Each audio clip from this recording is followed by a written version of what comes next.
মানে ভাড়াতীয়া এগৰাকীয়ে যেতিয়া মালিক হ'বলৈ আহিব তেতিয়া মালিকৰ খং উঠা স্বাভাৱিক। হয়তো এনেকুৱা ঘটনাই ঘটিছে নেকি মানে ভাৰতীয় জনতা পাৰ্টিত। এই যে অশোক শৰ্মাৰ খং উঠিছে, নলবাৰীৰ অশোক শৰ্মাই যে খঙতে কিছুমান কথা ক'লে যিবোৰ কথা অপ্ৰিয় সত্য, হয়তো সেইখিনি সময়ত তেওঁ কোৱা উচিত নাছিল, কিন্তু তেওঁ ক'লে। কিয় ক'লে? যিসকল কংগ্ৰেছী আছিল, প্ৰাক্তন কংগ্ৰেছী, তেওঁলোকে এতিয়া বিজেপি হ'বলৈ গৈ বিজেপিৰ আচল মানুহখিনিক একাষৰীয়া কৰিছে। এই কথাটো হৈছে নেকি? এই কথাটো হ'বলৈ গৈ আছে নেকি? বা এই কথাটো ক'ৰবাত হৈছে কাৰণে অশোক শৰ্মাত এই খং নেকি? কাৰণ আমি জনাত অশোক শৰ্মা এজন ভাল মানুহ, নলবাৰীৰ এজন বিধায়ক আছিল, তেওঁ ষ্টেণ্ডিং MLA আছিল। তাৰপিছত তেওঁক আঁতৰাই জয়ন্ত মল্লক দিয়া হ'ল। তেওঁ বিদ্ৰোহ কৰা নাছিল। আৰু যিখিনি সময়ত জয়ন্ত মল্ল বৰুৱা বা চন্দ্ৰমোহন পাটোৱাৰীহঁতে মানে বিভিন্ন দলৰ বিভিন্ন পদবীত থাকি, বিশেষকৈ চন্দ্ৰমোহন পাটোৱাৰী অসম গণ পৰিষদ আৰু জয়ন্ত মল্ল বৰুৱা কংগ্ৰেছত থাকি বিভিন্ন সুবিধা আদায় কৰি আছিল, সেইখিনি সময়ত কিন্তু মানে চাইকেল চলাই গাঁৱে ভূঞে ঘূৰি ফুৰি লাইট পোষ্টত পোষ্টাৰ আঁৰি আছিল ভাৰতীয় জনতা পাৰ্টিৰ অশোক শৰ্মাহঁতে।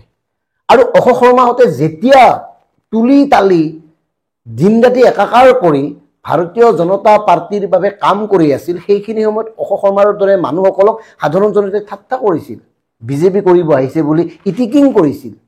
আৰু যেতিয়া ভাৰতীয় জনতা পাৰ্টিয়ে এই ধৰণৰ এটা অৱস্থালৈ অহাৰ পিছত কংগ্ৰেছ কৰাখিনিয়ে ভাৰতীয় জনতা পাৰ্টিলৈ আহি, অৰ্থাৎ 9-10 বছৰ আগতে কংগ্ৰেছত থাকি কংগ্ৰেছৰ চিনাকি গঢ়ি কংগ্ৰেছত থাকি সকলোবোৰ গঢ়ি লৈ ভাৰতীয় জনতা পাৰ্টিলৈ আহি এতিয়া ভাৰতীয় জনতা পাৰ্টিকে নিয়ন্ত্ৰণ কৰি জ্যেষ্ঠসকলক এই ধৰণে ব্যৱহাৰ কৰে, গুৰুত্ব নিদিয়ে, গুৰুত্বহীন কৰি তোলে, একাষৰীয়া কৰে, তেতিয়া এই খং উঠাটো স্বাভাৱিক। আৰু এই খং তেওঁ কৰাৰ অধিকাৰ আছে। এইকাৰণে অধিকাৰ আছে 25-30 বছৰ ধৰি এগৰাকী সৈনিক হিচাপে, ভাৰতীয় জনতা পাৰ্টিয়ে কওক বা RSSে কওক, তাৰ সৈনিক হিচাপে তেওঁ এই দলটো গঢ়াত যি অৱদান, যি ভূমিকা গ্ৰহণ কৰিছিল, সেয়া কিন্তু কোনো এগৰাকী জ্যেষ্ঠ বিজেপি নেতাই হওক বা RSSৰ কৰ্মীয়ে হওক না ক'ব নোৱাৰে, নুই কৰিব নোৱাৰে। আৰু সেইবাবেই তেওঁক একাষৰীয়া কৰাৰ বাবে তেওঁৰ খং উঠিছে আৰু এই ধৰণৰ কথা কৈছে। আৰু তেওঁ কথাটো সত্য কথা কৈছে। তেওঁ এই কথাটো কৈছে যে ধাৰ কৰি এখন ঘৰ বেছি দিন ভালকৈ চলিব নোৱাৰে, স্পষ্ট কথা। প্ৰতিটো মাহে যদি ধাৰ কৰি চলিবলগীয়া হয় এখন ঘৰ, সেই ধাৰ কেনেকৈ পৰিশোধ কৰিব? সেই ঘৰখনটো ধ্বংস হৈ যায়। এনেকুৱা মানে উদাহৰণ যথেষ্ট আছে। ই দেশেই কওক, ই আপোনাৰ ঘৰেই কওক, বা কিবা ব্যক্তিয়েই কওক বা সংগঠনেই কওক। গতিকে অশোক শৰ্মাৰ কথাখিনি অপ্ৰিয় কিন্তু নিৰ্ঘাত সত্য। আৰু অশোক শৰ্মাই এই কথাখিনি এইকাৰণে ক'বলৈ বাধ্য হৈছে যে এইখিনি সময়ত এয়াই ঘটি আছে, এয়াই হৈ আছে, যি মন যায় তাকে কৰি আছে। ধাৰৰ উপৰি ধাৰ, হিতাধিকাৰী, কোনো উদ্যোগ নাই, আত্মনিৰ্ভৰশীল হ'ব পৰা কোনো পথ নাই। গতিকে কি কি কি কৰিব এইখিনি সময়ত? গতিকে এইখিনি সময়ত যি কৰি আছে বিজেপি চৰকাৰে, সেই কথাখিনিয়ে কৈছে অশোক শৰ্মাই। হয়তো অশোক শৰ্মাক অনাগত সময়ত কিবা ব্যৱস্থা ল'ব পাৰে। এতিয়াতো আপোনাৰ জৰ যাৰ মুলুক তাৰ বুলি কয়, তেনেকুৱা হ'ব পাৰে, তাত আমাৰ ক'বলগীয়া নাই। কিন্তু আমাৰ ক'বলগীয়া কথাটো হ'ল এই জয়ন্ত মল্ল বৰুৱা আৰু চন্দ্ৰমোহন পাটোৱাৰীয়ে যে অশোক শৰ্মা ডাঙৰীয়াক কুকুৰে কাঁইট নোখোৱাকৈ সমালোচনা কৰিছে, এই কথাখিনি কোৱাৰ পিছত তেওঁলোকে যি ধৰণে বাক্য প্ৰয়োগ কৰিছে, গতিকে আমি তেওঁলোককহে ক'ব খুজিছোঁ যে অশোক শৰ্মাই যেতিয়া চাইকেল চলাই গাঁৱে ভূঞে পোষ্টাৰ লগাই আছিল ভাৰতীয় জনতা পাৰ্টিত, তেতিয়া জয়ন্ত মল্ল বৰুৱাই ৰাজীৱ ভৱনত বিভিন্ন কামত ব্যস্ত আছিল।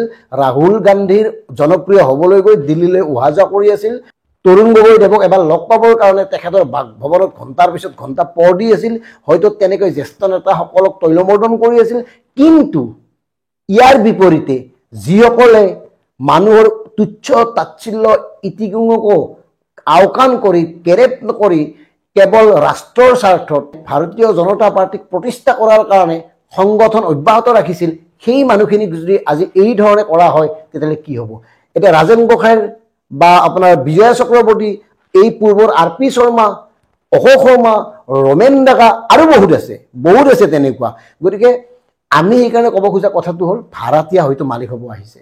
আৰু আমি বাৰে বাৰে কৈছোঁ যে যিসকলে কংগ্ৰেছটো গেলাই থৈ আহিছিল, কংগ্ৰেছত থকাৰ সময়ত যাৰ বিৰুদ্ধে দুৰ্নীতিৰ অভিযোগ আছিল, যিয়ে চিণ্ডিকেট চলাই বুলি মানুহে চৰ্চা কৰিছিল, যিসকলে গোটেই কংগ্ৰেছটোত এটা বিদ্ৰোহৰ উকমুকনি তুলিছিল, যিয়ে কংগ্ৰেছটোক থানবান কৰিছিল, তেওঁলোকেতো ভাৰতীয় জনতা পাৰ্টিলৈ আহিছে।